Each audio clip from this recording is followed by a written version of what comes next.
Hey, St. John, welcome to the Post-Sermon Podcast. I'm Deaconess Dehlia, and today I'm having a special episode that's not a typical post-sermon podcast episode.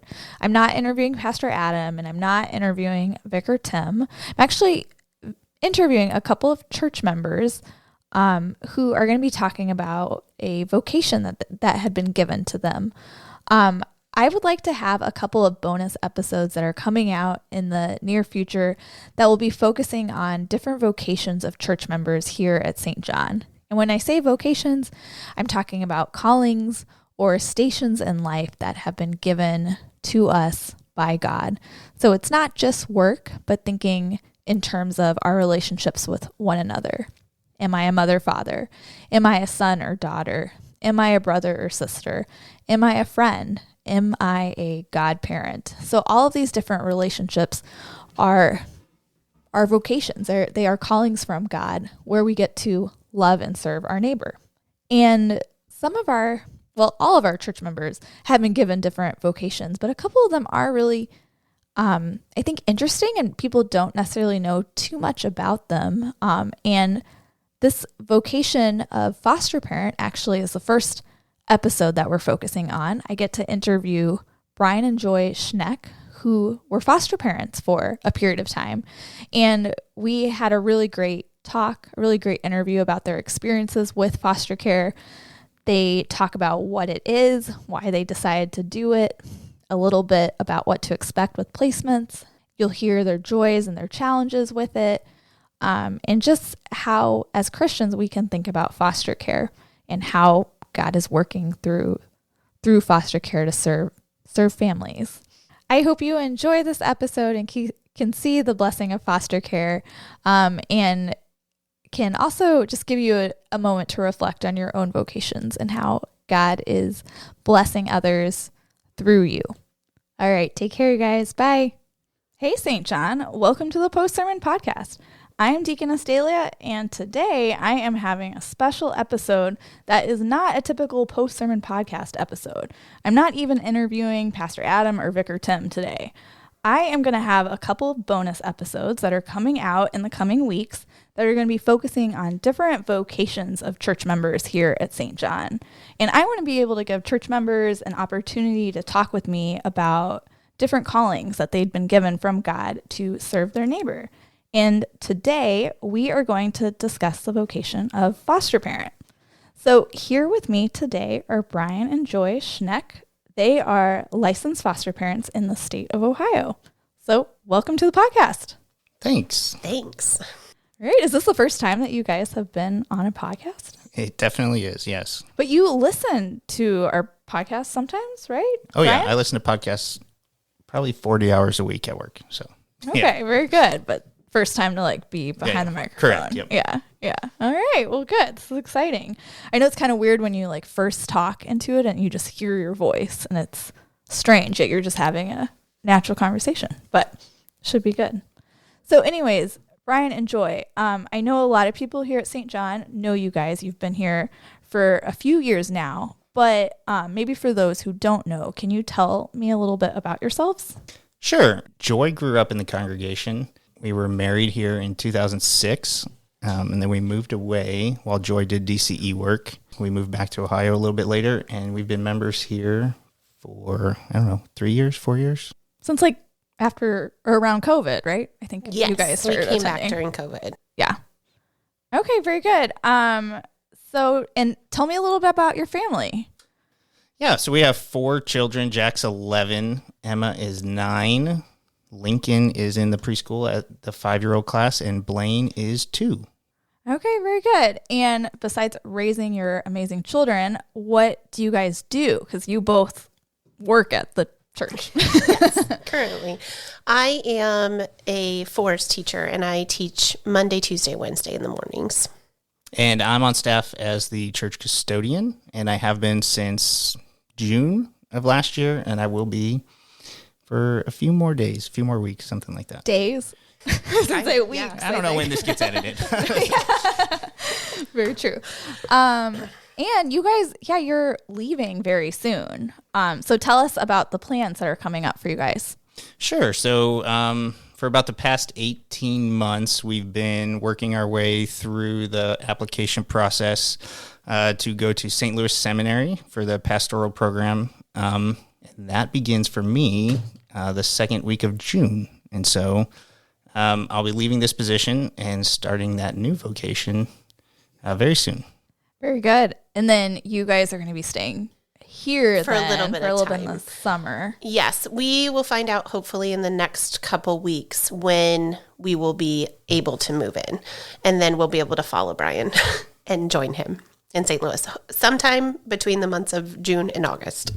Oh my goodness. It's going to be so sad when you guys are gone, but we know, Big you change. have family, so I know that you guys We'll be back visiting around quite a bit. So, yeah. Yeah. That's the plan for now.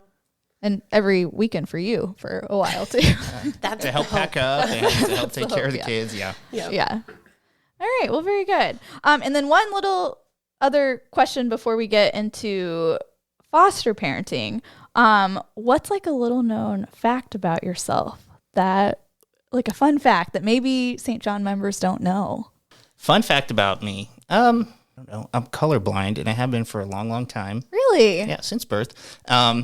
And so it's always been a big point of youth group kids and my kids always kind of teasing me and be like, hey, what color's that? He doesn't know. But anyways, I got these new glasses, and they're colorblind glasses, and they help me see the reds much more vibrantly. They have glasses like that. They do. I had no They don't idea. sunglasses. They don't work for everybody, and they only work in direct sunlight, but it's been pretty incredible. So I bought them before our trip to Yellowstone last year, and it's been really, really neat to see the world as most people see it. Yeah. So what colors can you see I without them? cannot see red. So, Okay. like, if you put a blue and a purple next to each other, they look identical because I cannot see red. And so red and green, brown, that kind of stuff all kind of blends together. Wow. I did not know that about you. All right, Joy. Yeah. So a fun fact about me is I went to Concordia, Chicago for Director of Christian Education. And I am not currently using that specific call in vocation, but I'm still a rostered church worker.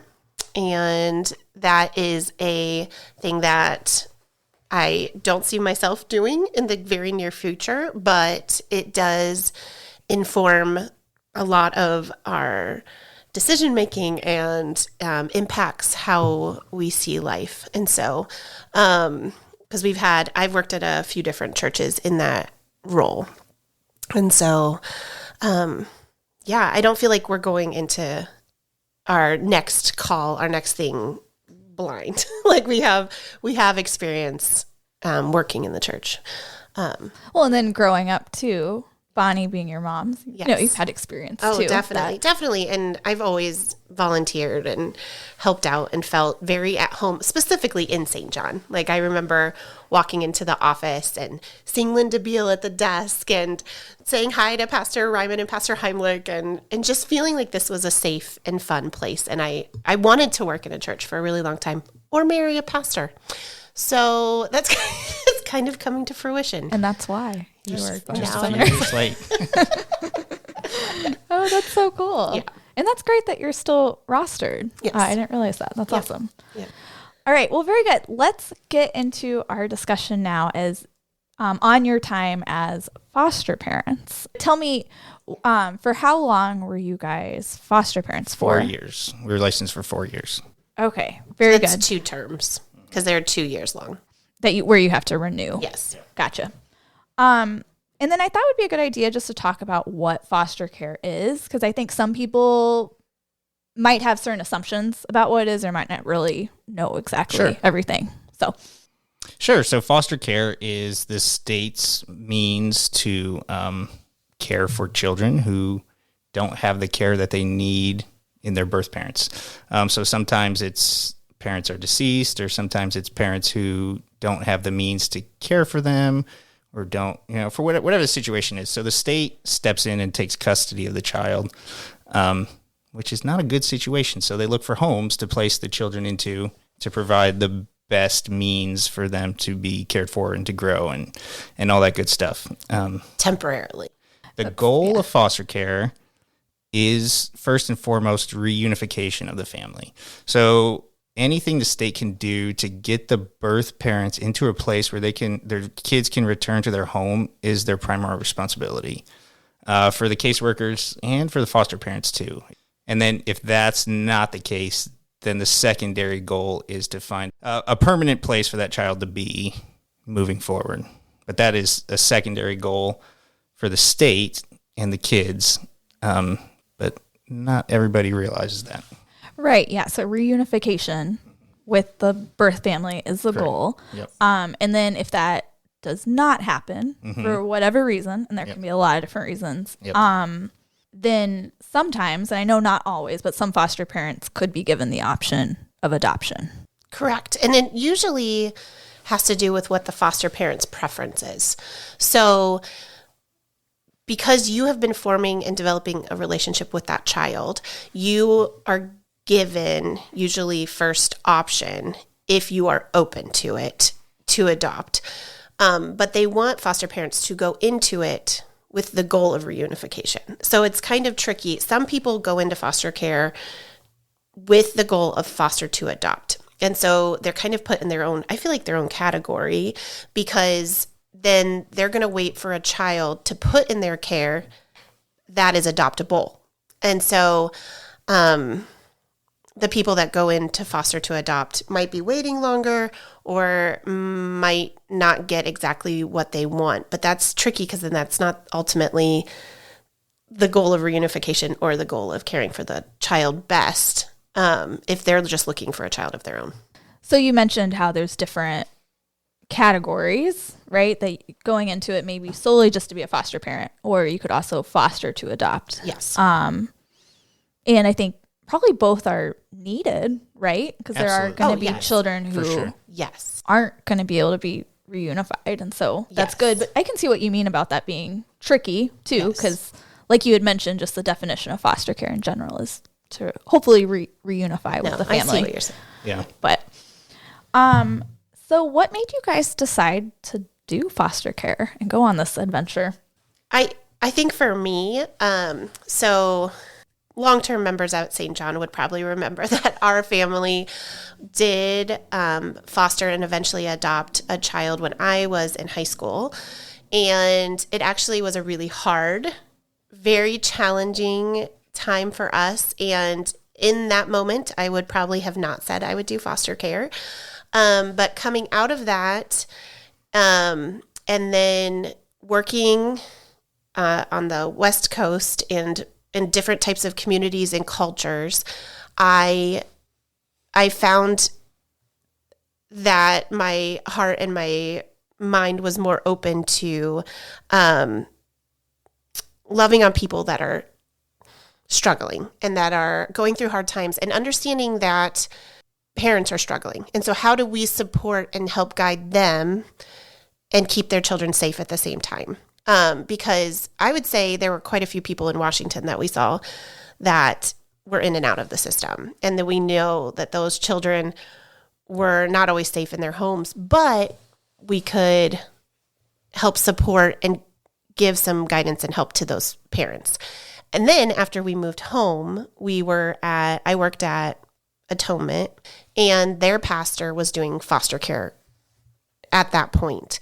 And they had children in and out of their home. And I loved seeing him do ministry and then go home and be serving out of his house in a different way that was serving the community around him and loving on families. And it served to... That was like motivation to... Well, not motivation. It's just such a great example of, it doesn't have to look like what my family's experience looked like. And it could be doing respite, which respite is when you take a child into your home for a short term, like a weekend or a week, while their family, who's their permanent foster family, needs a break or are on vacation or something like that. So you become a support system. Yeah, I was going to say something a lot of people, well, they may know this, I don't know. But foster parents aren't able to just get like regular babysitter or, to get someone to watch because the custody, the if you will, parental authority is now under the state. Correct. Right? So there's a lot of hoops you have to jump through and a lot of things in it. I mean, it's for the child's well-being, right? Yes. So respite is the opportunity to get help and support, because I'm sure there are times I'd imagine that foster parents might feel like they're on an island, or it's just a lot of work. Oh, I mean, is, more work than maybe the typical parent has to. Right. Well, there's more rules, so you don't get to just parent 100% the way you would want to. Yeah. Yes. And that's not all bad. Like, we learned some really good parenting tips through foster care licensing program, and even classes we took afterwards of just different ways of handling high stress situations specifically. Yeah. So I just really appreciated Pastor Brian from Atonement's example and that. And so we just kind of started the process. I really love infants. And so I went into it with maybe that would be what we would see in our home. But as we went, we found out infants are wanted by everyone. Not always, but they're in high need, or high demand. Yes. I hear that's changing a little bit, with like cost of daycare. So that's why I felt, let's just start this. Let's see where God takes it and how it fits into our family. I think we put some parameters on. We didn't want teenagers because our kids were so little when we were starting. We just had Jack and Emma. And so we said, with respite, we said through 10. And then for a permanent placement, we said no older than Jack, which at that time he was 5. Very good. Did you have anything to add, Brian? Well, sure. Well, when Joy first started talking about it, I wasn't really all that on board. I didn't think. Well, I was going to say, usually it's what I've heard is like usually in a couple, maybe one is more for it. It's not to say the other one isn't on board, but one kind of takes the lead and like, hey, let's do this. And, so absolutely, yeah. So at first I was like, no. But then through work, I worked at Kroger Distribution in Delaware, and we had tons of people come through from all varieties of life. And for some reason, they all like to open up to me about their family problems and just come to me with stuff. And like my heart would break for some of these families that are falling apart and crumbling, or from their past or things that have happened, So I looked at the community around and I saw tons of families that needed help. And I wasn't doing anything. So I said, well, how do we help families? And so Joy was talking about this. And so the reunification process, I kind of saw as a means for us to help our community by strengthening. That's really cool. Well, and that's something I noticed in your answer, Joy, about helping parents who are struggling. Sometimes I think like the parents will get a really bad rap if their kids are just like taken from them. And sure, that shows that there are issues, but we kind of just like almost demonize them or like think, make it a very black and white issue. But I don't know, something I've learned is just like there are like these vicious cycles that people are in, and they kind of learn what their family had taught them, right? Like growing up and sorry, go ahead. No, go ahead. Sometimes reunification isn't a good plan. And it's really hard. I think we struggled when we had we had one permanent placement with a little girl. And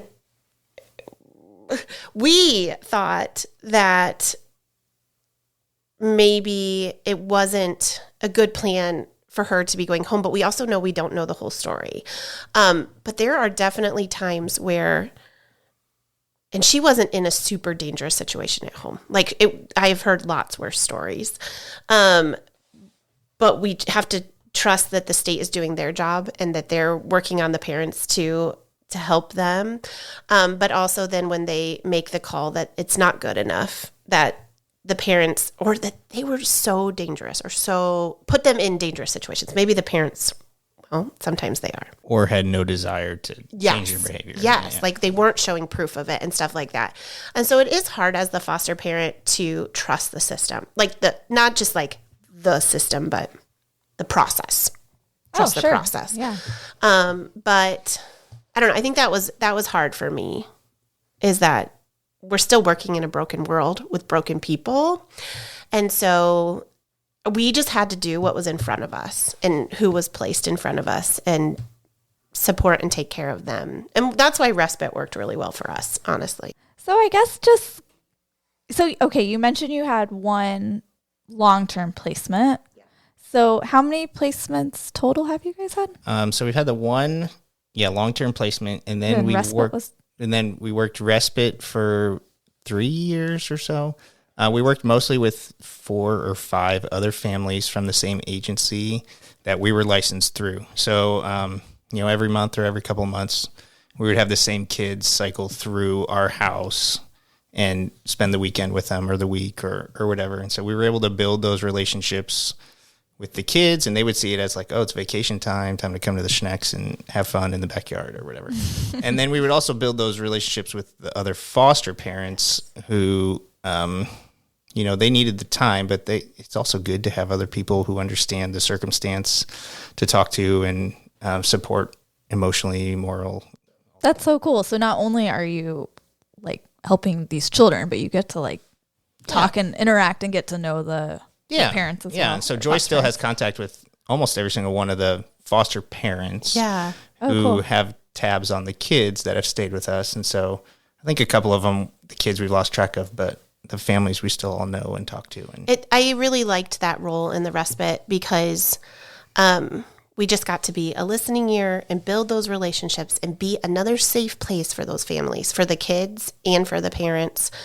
And it was wild, but like you can do anything for a short period of time. So at one point, Lincoln was 18 months old and we had a regular relationship with twins that were just a little younger than him. So we would have triplets at our house between Lincoln and these twins. And it was so fun. Like, I was like, we can do hard things. Like, this is great. And there were other times where we took in a couple medically fragile children. And the foster care system, they're looking for people all the time to help. And so they want to equip you to help with these different types of situations. And so they give you lots of hands, like if you need help, or you can meet up with the foster family and get training on this kind of thing. And so one little girl had feeding tube and oxygen and wasn't very mobile, and she was under a year.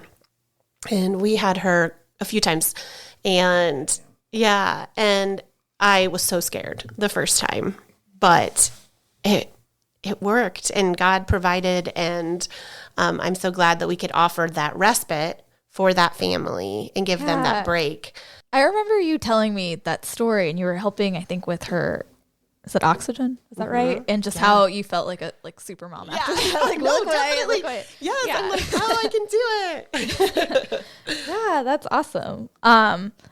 Well, let's talk a little bit about the permanent, or not permanent, sorry, the long-term placement. Yeah. Like, maybe for people who are considering like foster care, like what are placements like? And then my follow-up question, I'm curious, like how your kids responded to having a new kid around. Sure. So placements in general, well, let's take a step back. So foster care in the state is super overwhelmed. And so they have a surplus of kids and a dearth of homes. So the placement directors will try to expand your limits of what you're willing to take. So you'll get calls for kids or families or sibling groups, and your placement director will give you a breakdown of, hey, here's their names, their demographics, kind of their issues, what's going on. And then you make the decision if you're interested in having that child come to your home or not. Or children. Often. Children. Even if you don't have enough beds, they'll be like, oh, yes. Yes.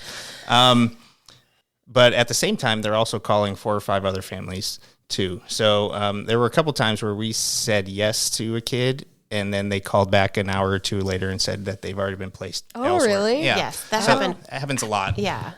Well, because they need to be in a home tonight, so they'll call 5 or 6 families, and whoever responds first. So you get like all like probably nervous and excited, and then it's like, oh. Yes. Yeah. So So the one that we did accept as long-term care, we had respite care for previously.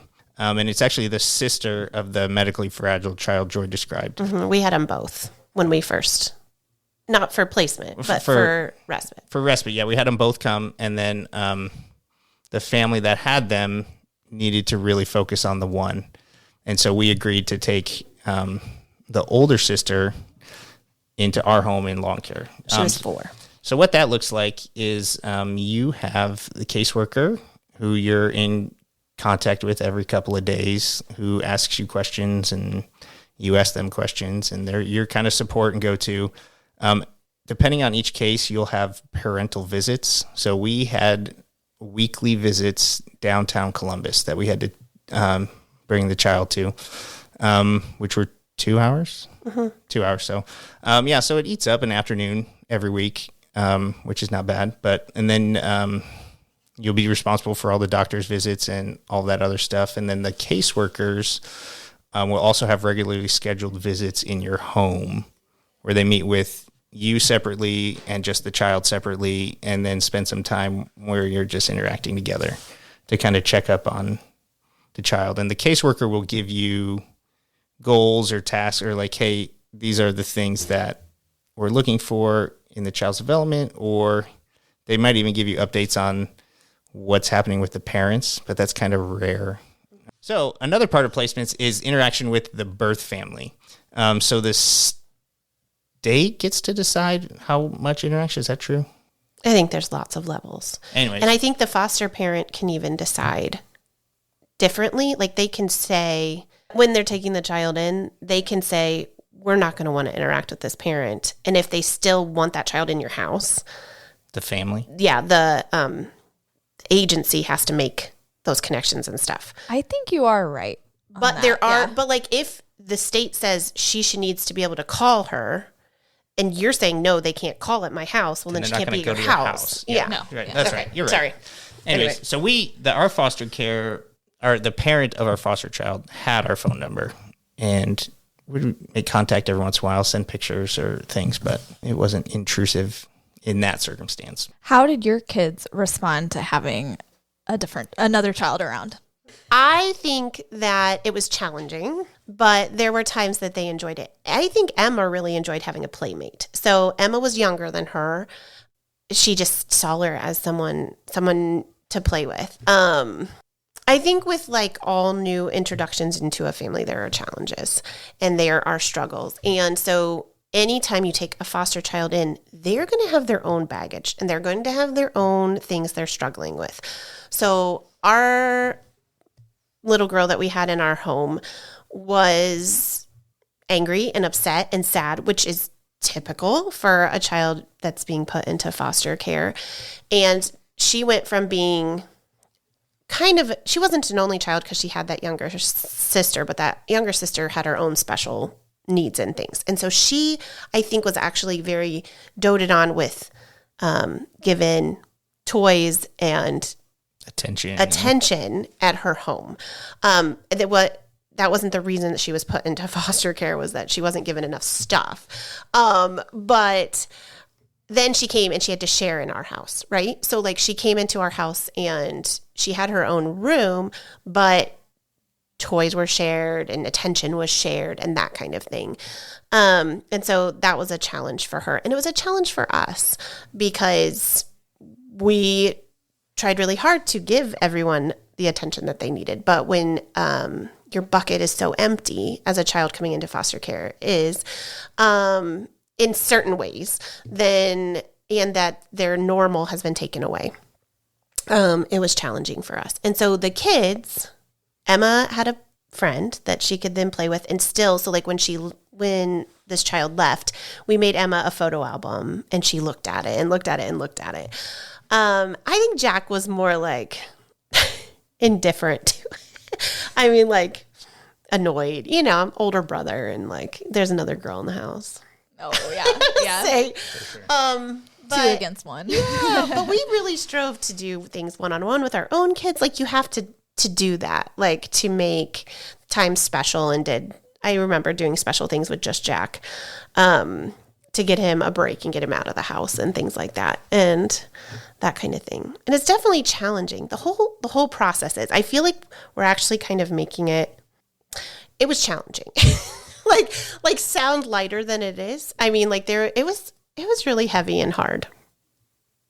I mean, but looking back on it, you wouldn't think that you couldn't do it again. No. Oh, no. So we are not currently licensed, but we did that because we were having Blaine. COVID happened. COVID changed a lot of how the system worked. And so when COVID happened, pretty much no respite was happening. And we would only get calls that were ridiculous. Like, hey, will you take this teenager? He sometimes runs away. And I'm like, no, we're not taking teenagers. Sorry. And so then all the people that we had been doing respite for, by the time they opened respite back up, I don't know, it was like 6 months before they allowed respite to start again. Situations had changed and family dynamics. Some of them were adopting and some of them had moved. And so it just didn't feel like the right fit. And then we were pregnant with Blaine. And so it wasn't because you just had an incredibly negative experience at all. No. It just didn't fit our family in that season. And I think we'll go back to it. And I think it'll be easier as the kids get older. So that was one of the challenges of having a permanent placement, was feeling like we wanted our family dynamics to look a certain way. Like we didn't want to add in older children than our children's age and that kind of thing. And they were so young that was hard. That put a big limit on the top end. But as our children are older, then we could say, yeah, we'll take through 13 or even 18. Like if we wait until they really get older. I think that is something really nice, as I remember you guys telling me, like, you don't have to say yes to, like, you get these phone calls and you really do have the freedom to say, like, no, that's like just not a they might good fit. might make you feel a little bad. Yeah, that's true. Well, but it's even best for the child for you to say no to a situation that you know is not good. Definitely. So like you might have families who will feel pressured into saying yes to a situation that's a bad fit. And all that does ultimately is harm the child. And the family. And everybody involved when that situation falls apart. So, yeah, it's definitely best to self-assess what you can and cannot do. How did you guys become licensed to do this? So when we first decided we were going to go ahead, there's tons of options of who you get licensed through. So each county is responsible for the kids. And some counties decide that they're going to have their own foster families and do the training and all that in-house. And some counties hire third-party agencies to do it. We ended up going with a third-party agency.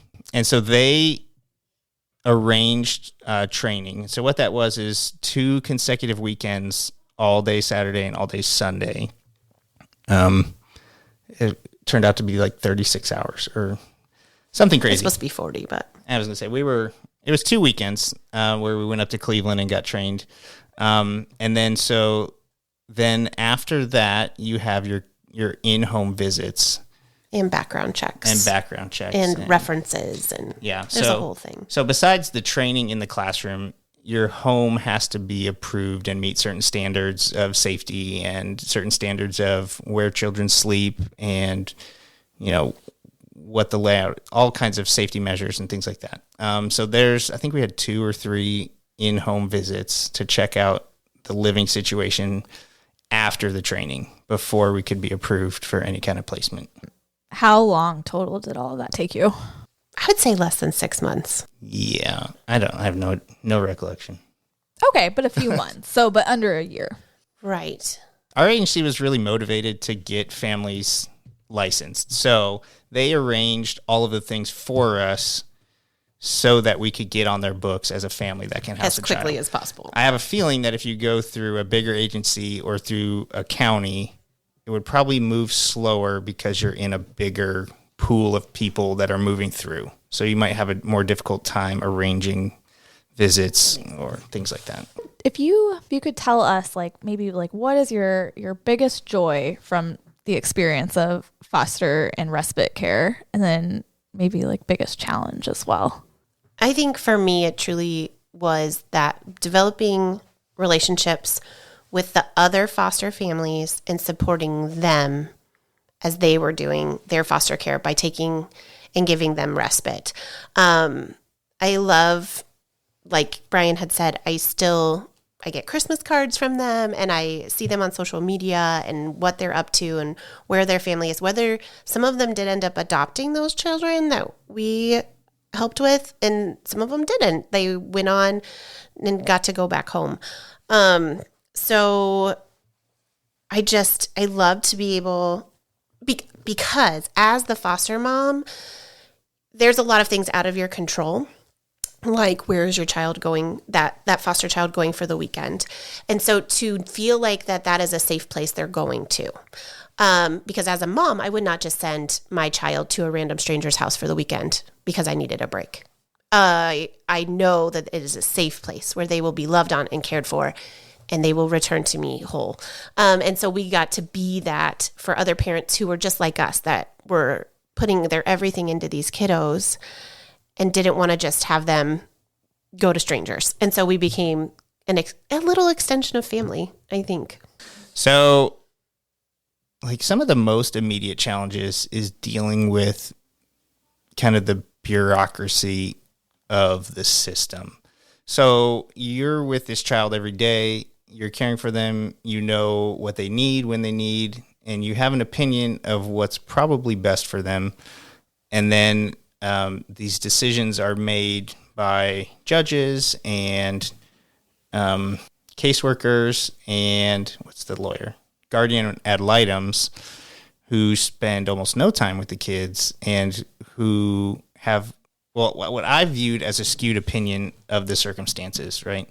And so it was kind of our job to advocate constantly for what was best for the child in our care, even when everybody else in the argument disagrees with you. And so we had that quite a bit when we would go talk to the caseworkers that are working with the parents, and they would say, okay, we suggest this and this and this. And then we have to kind of step in and say, actually, that's not good for the child at this point. So that was very challenging. That was with the long-term placement. The long-term placement, We didn't have any say in the So that was challenging. Yeah, I don't know, just frustrations and kind of knowing how to work around those things and coping with it. So if someone is thinking about doing this, how do they know? How do they know if they should do foster care or not? Yeah, so if it's something that you're considering, the best thing to do is to make a phone call and talk about it. So during our training process, one of the biggest things they talked about in class was self-assessment. So they would lay out required, like, these are the things we expect of our foster care parents. And if you can't adhere to these, then you really shouldn't be a foster parent. And that was actually really helpful. And I think it probably weeded out quite a few of the people in the class who said, okay, well, no, we can't agree to that. And along with, like, the self-assessment, you kind of get a greater sense of the need. So, yeah, so if you're thinking about getting involved, call an agency or call somebody that you know that has done it, and just have honest conversations about what you want to do, what you're able to do, and if that fits with your family. Yeah, I think it's cool. I don't know if it's like this for every agency, but I think a lot, like, you can do the training before you get licensed. So yeah, you absolutely. can go to these classes and, like you said, you do the self-assessment and just see if this is like so a we good had fit. We had people in the class that ended up not getting licensed, or even coming back the next day. or even coming back the next day because it's like, okay, well, never mind. That's not what I thought it was going to be, kind of thing.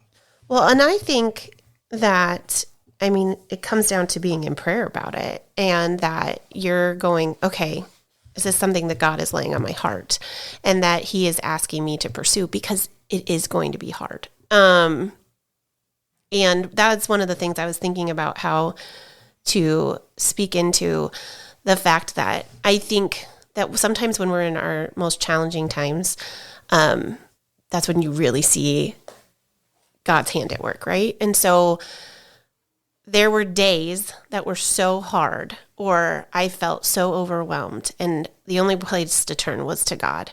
And so I think even as you're starting this process, he has to be forefront of, okay, God, if this is what you want me to do, open the doors, show me. I'll call some agencies and I'll see how that feels, what it looks like. If it's not for me, show me. And so, yeah, like the whole time I was constantly being like, okay, God, I need help. I can't do this. Just help me. And then you'd hear the right song, or someone would call and offer to help with something. Or we were going to a different church at that time, and we had one family that we would sit near, and they would help us every week because Brian was working nights at that time. And so I knew I could go, and I would have that support system. And so I just put God as the decision maker, as the guide in it all, and let him dictate and help you and open and shut those doors. Yeah, no, I love that. And I think it's cool just hearing y'all's story, and like there are seasons of life where maybe that's more of a possibility. So even if right now it's like, oh, kids are too young, or whatever it may be, whatever it may be, like maybe later on it can be something to consider. Like you said, like helping with respite, or if you do just know like a foster family. So I was going to say that too. So keep your eyes and ears open. That's what we're doing currently. And I just, because of our experience, I have people who turn to us and ask me questions, or ask for resources. Ask for resources, like beds yes. or clothes. Or, Yes. And I'm so thankful that we get to be kind of that intermediate right now, even if we're not licensed foster parents. And states have different laws. And so even in Ohio right now, you can get approved to have foster children in your home for like babysitting and things like that temporarily. So if you know somebody who's doing foster care, you can support them. You might not be able to take them for the weekend. You might. It just depends on their case. But to be, even if you're not called to do foster care in your house. And again, the other thing too is it doesn't matter your age or stage or anything. There were single grandmas, retired people, all the way down to newly married and single people. We 20-year-old ran into at one of my training classes. Jack was in Buckeye Valley Schools at the time, and one of the other kindergarten teachers was there, and she's just a single woman and going through. She was approved, and she was waiting for her first placement. But I was excited for her. That's amazing. Yeah. I guess the last thing, just as we're kind of thinking about foster care and recognizing this as a vocation, it's a station that God can give some people to help serve our neighbor. Like, how should we think about foster care as Christians? So our call to love and serve our neighbor extends farther than we probably realize. So when we look at our own home and our own situation, we might see opportunities where our resources can be useful for those who need them, right? And so that's kind of where we were at, is we have beds and we have place for kids, and we have a desire to help our community and our family. And so that's why we kind of stepped into it. Children need parents, and that's the way that God established that order.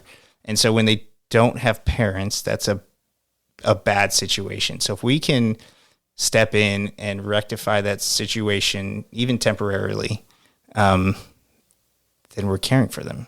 Before we wrap up, is there anything else you want me to ask you guys, or is there something you wish that we could have talked about with foster care?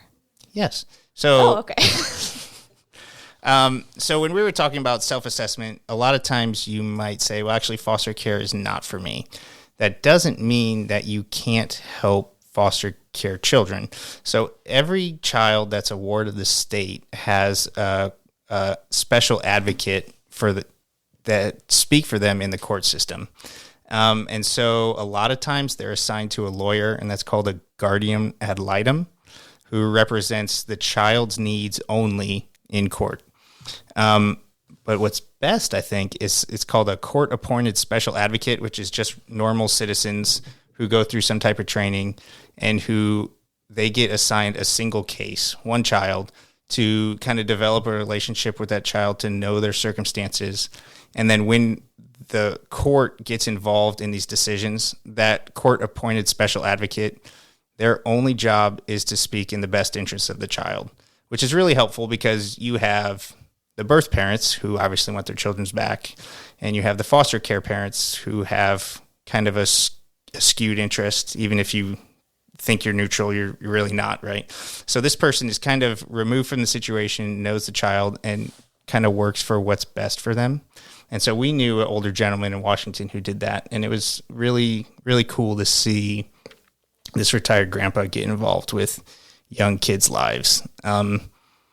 And they really need that, because if they get a guardian ad litem, sometimes that lawyer has hundreds of children, and they have no idea what's going on. And they just show up to the court and say, sure, this sounds fine, which is... And you said he'd just get one case at a time. Yeah, the CASA gets a single case. Because they're just a volunteer. They're just a volunteer. So that's really cool, and that's something that anybody can do. That if you have a heart for children in need and you can't be a foster parent, look into that.